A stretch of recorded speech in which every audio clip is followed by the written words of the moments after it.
So the other day, somebody asked me what was the difference between micronutrients and macronutrients. So first, micronutrients are going to be all your vitamins, your minerals, your amino acids that's listed on the nutrition label at the very, very bottom.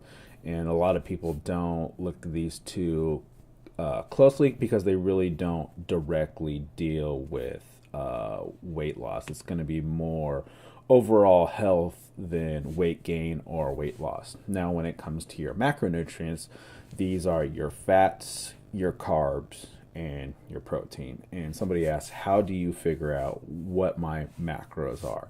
And that's a very, very loaded question because depending on your diet, your macros can be very manipulated. So like in a ketogenic diet, you're going to have, 75% of your diet's going to be fats, 20% of it's going to be protein, and 5% is going to be carbs. Then you have diets like the lemon diet, where the lemon diet is pretty much lemon juice and like maple syrup is what it is. So it's very, very carb heavy. It's very heavy in vitamins for the micronutrients, coming from the lemon. Very low protein and no fat whatsoever. So depending on different diets and different regimens, you're going to have different macronutrients. And somebody said, how do you figure this out? We're going to start off with a person that weighs 175 pounds. And for this diet, we're going to give them a calorie intake of 2,000 calories. And we're going to pretend this guy or girl is trying to set their maintenance. And what maintenance is you don't want to be gaining any weight and you're not trying to lose any weight. And why would you not want to make, let's say, any gains at all?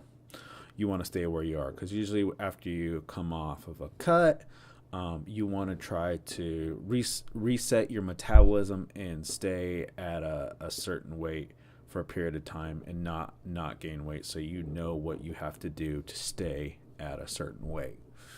So we're going to take a person that weighs 175 pounds. Their maintenance calories is 2,000 calories. And to maintain this body weight, we're going to give them 1 gram of protein per pound of body weight. And so that equals out to 700 calories. That's how you set your protein. That's a pretty basic starting point, is you start with your protein.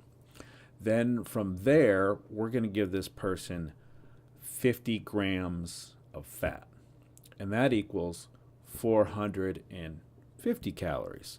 So now we have our protein set. Now we have our fats set. So out of those 2,000 calories, after you minus the 700 calories for protein, the 450 calories from fat, you're left with 1,250 calories. Now there's 4 calories per gram of carbohydrate. And what that leaves us left is we're allowed 312.5 grams of carbs left that we can fit into our diet under a 2,000 calorie diet.